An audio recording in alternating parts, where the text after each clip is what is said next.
एक तरफ था शर्मा जी का लड़का, तो दूसरी तरफ यादव घराने का कुलदीपक। पाकिस्तान के की हिंदुस्तान के खिलाफ एक और बार वर्ल्ड कप कंपटीशन में बहुत ही बुरी शिकस्त। 5 World Cups in T20s and 7 World Cups for one-day internationals. The trend started back in 1992 and settled once again today.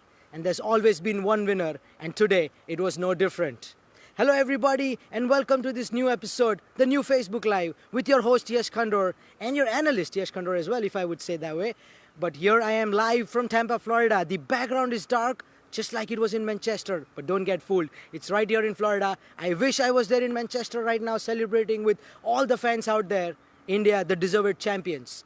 The mocha memes and stuff are good for fun. They're good for the memes and Twitters and social media. But when it comes to analysis, let's talk some cricket.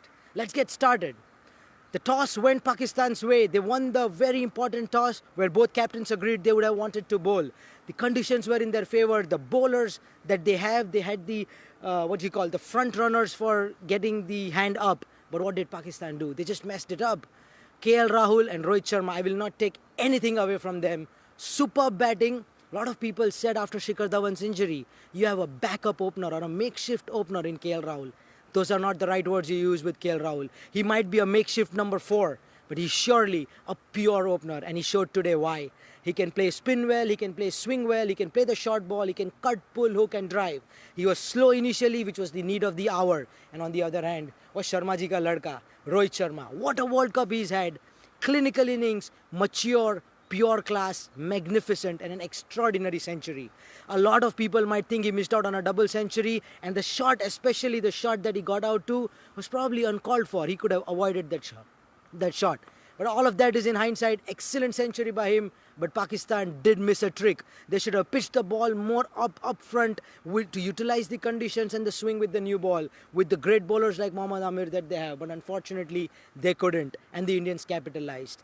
This has been a template that I've seen India follow in this World Cup, and I'll be very interesting and impressed to see if some other team puts them off this template. Get 2-3 wickets early and then see what that middle order, which is not really exposed to, does ahead. I would like India to actually have one of those games before the playoffs, just so that they are ready. But that's for the later stage. Today, again, as I said, KL Rahul and Rohit Sharma set it up. Virat Kohli coming in at 3, just did what he always does, scored a nice 70 odd. It was kind of interesting that he walked away to a delivery where people didn't appeal, and probably he was even not out, but he just walked away because he thought he was out. But that's for later. But yeah, so he came, he scored a 70 odd, good platform set, and then came Pandya, Dhoni, Kedar, and today Vijay Shankar. A mammoth total of 336. Well, these are batting grounds, batting pitches, smallish grounds, but anything in excess of 325 against a good... Oh, look at the wind here. It's just like Manchester. Sorry for that, guys. I'm going to hold this camera just so that it doesn't move anymore with the wind around.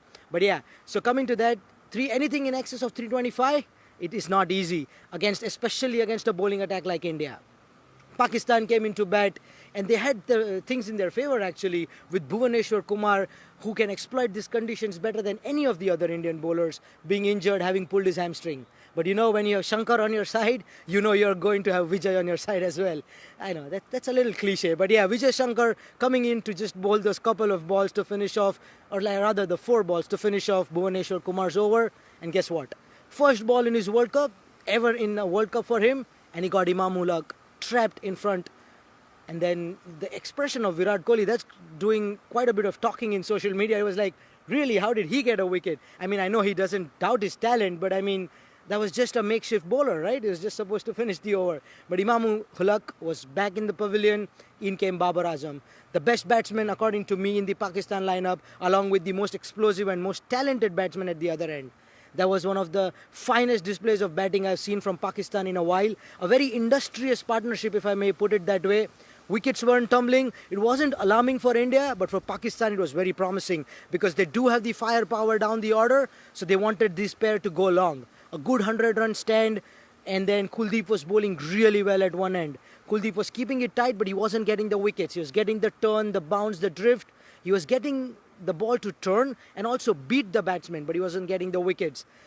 Nerves were trying to creep into the Indian dressing room. Pakistan just had to stay there for another 5 overs. But guess what? Kuldeep bowled the delivery of the day, probably his best ball in the tournament so far. drifting away from Babar Azam, forcing him into the drive, pitches, grips, turns back and goes through his bat and pad, takes a slightest inside edge and clean bowled. And that triggered a collapse. You know, Pakistan usually do not capitalize, they usually capitulate, and that was on display today. Terrible, terrible performance by the middle order. Professor Hafiz, I mean, he was timing like he's never timed in ages. But guess what? He timed the ball straight. Flicked it straight in the air to deep square leg, a wicket that wasn't supposed to be given to Hardik Pandya. But then Hardik Pandya came back with a phenomenal delivery to get Shoaib Malik out for 0 of the first ball, and then Pakistan was staring at defeat. It was just formalities after that. 118 for 1, and then within a span of 2 or 3 overs, 128 for 5. That's not what will win you games, especially against a bowling side like India, a fielding side like India, and against a total that you're chasing, which is in excess of 330. So then formalities were completed later. I was surprised actually, the rain did come down, it was anticlimax, and then I was surprised that Bumrah did come on to bowl. It was not needed. Pakistan needed at 32.5 runs an over or something like that, something ridiculous. But thank God that nobody got injured, and at the end of the day, Imad Wasim played a good knock. Looking ahead, India, very comfortable position. 4 games, 3 wins, 1 no result. Sitting pretty at the top of the table with 7 points along with New Zealand. I think India and England, I wouldn't yet say New Zealand because they're yet to play a top side. But I think India and England have surely reserved their position into the top 4. And I think New Zealand will make the cut too. But who will do it for the number 4 position? Today, the problem with Pakistan was they should have taken it deep and played all the overs and should have lost by a smaller margin. But unfortunately, they couldn't because the weather didn't permit them, and that's going to affect the net run rate really, really bad. Let's see what happens for Pakistan going ahead. But one thing is for sure, they got the monkey off the back.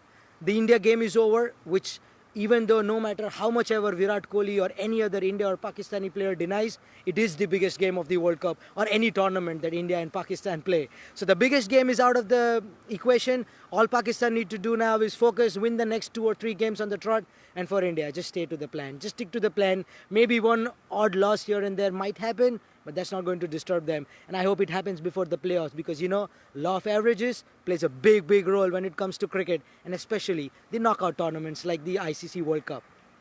Until next time, this is Yash Khandor signing off. All the Indian fans out there, including myself, we're going to have a ball. It's time to party because they say World Cup finals might be temporary, but the win against Pakistan in a World Cup is usually always permanent. Until next time, Yash Khandor, as an Indian fan and as an analyst, signing off. Take care. Bye-bye.